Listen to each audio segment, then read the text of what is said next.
I got an email from somebody that says, Glenn, in the wake of Charlie's assassination, dozens of teachers, professors, and professionals are being suspended or fired for mocking or even celebrating Charlie Kirk's death.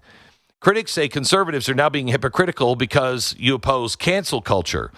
But is this the same as Roseanne losing her job over a crude joke, or is it celebrating murder, and that's something more serious? For many, this isn't about cancellation, it's about trust. If a teacher is entrusted with children or a doctor entrusted with patients publicly celebrates political violence, have they not yet disqualified themselves from those roles? Words matter, but cheering a death is an action.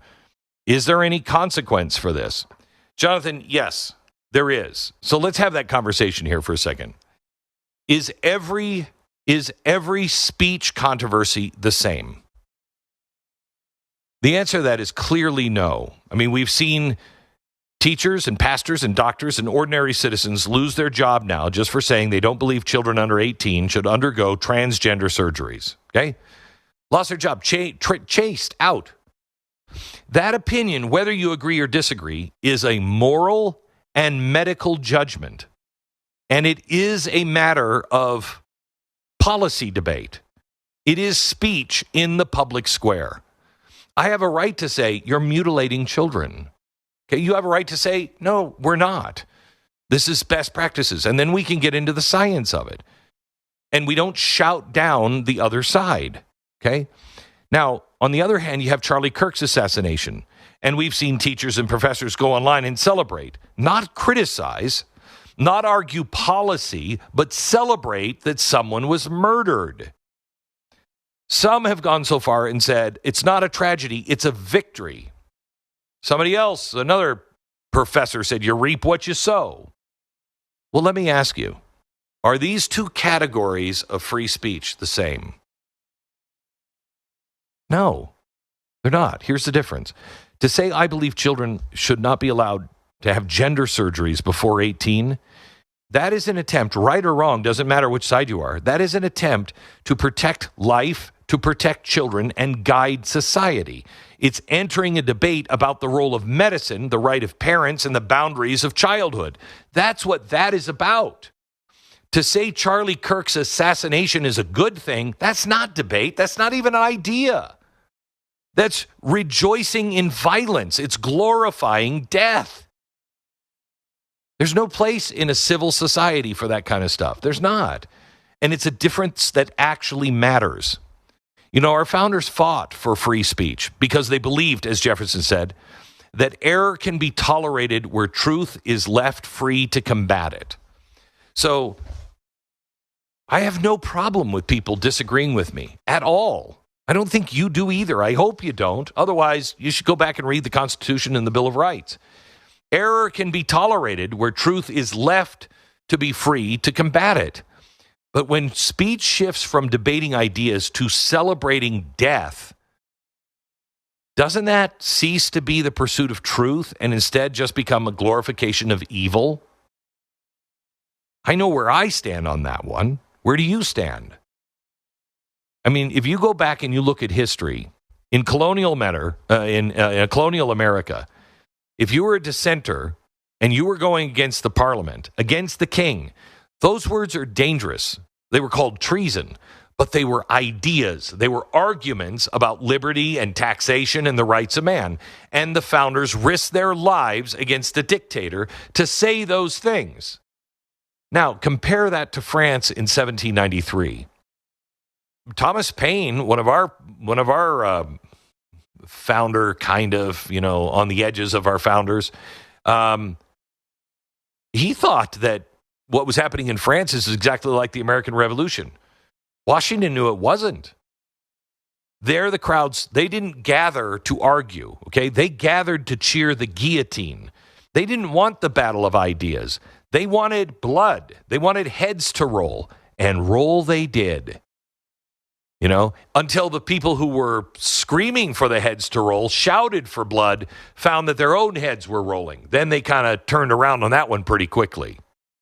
Think of Rome. Cicero begged his countrymen to preserve the republic through reason, law, and debate. Then what happened? The mob started cheering assassinations. They rejoiced that enemies were slaughtered. They were being fed to the lions, and the republic fell into empire and liberty was lost. Okay, so now let me bring this back to Charlie Kirk here for a second. If there's a professor that says, I don't believe children should have surgeries before adulthood, is that cancel culture when they're fired? Yes. Yes, it is. Because that is speech in pursuit of truth. However imperfect, it is speech meant to protect children, not to harm them. You also cannot be fired for saying, I disagree with that. If you are telling, I disagree with that, and I will do anything to shut you down, including assassination, well, then that's a different story. When a teacher says, I'm glad Charlie Kirk is dead, is that cancel culture if they're fired?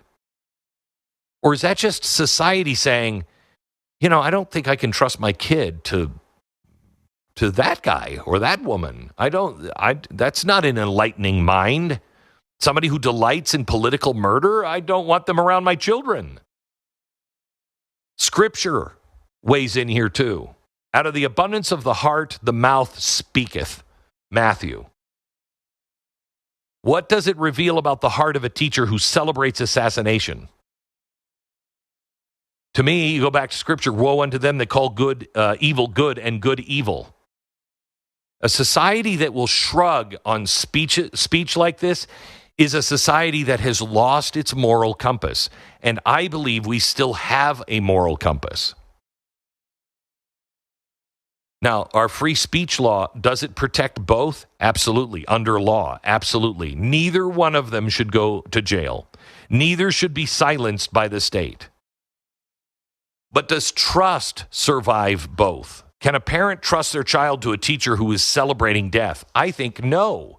I don't think a teacher can be trusted if they think that that it's right for children to see strippers in first grade. I'm sorry, it's beyond reason. You should not be around my children. But you shouldn't go to jail for that. Don't we as a society have a right to demand virtue in positions of authority? Yes. But the political class and, honestly, the educational class has done everything they can to say that doesn't matter, but it does, and we're seeing it now. The line between cancel and culture, the cancellation of people and the accountability of people in our culture, it's not easy. Except here, I think it is easy.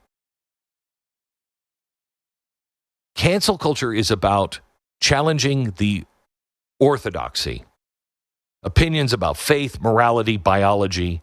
Accountability comes when speech reveals somebody's heart. Accountability comes when you're like, you are a monster. You are celebrating violence. You're mocking life itself. One's an argument, the other is an abandonment of humanity. The Constitution, so you understand, protects both. But we as a culture can decide what kind of voices would shape our children, heal our sick, lead our communities. I'm sorry, if you're in a position of trust, I think it's absolutely right for the culture to say, no, you should not, because this is not policy debate.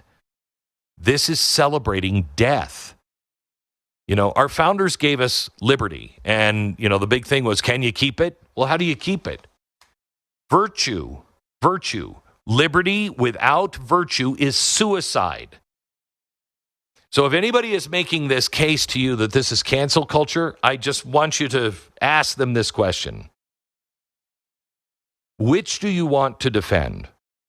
Cancel culture that silences debate, or a culture that still knows the difference between debating ideas and celebrating death? Which one?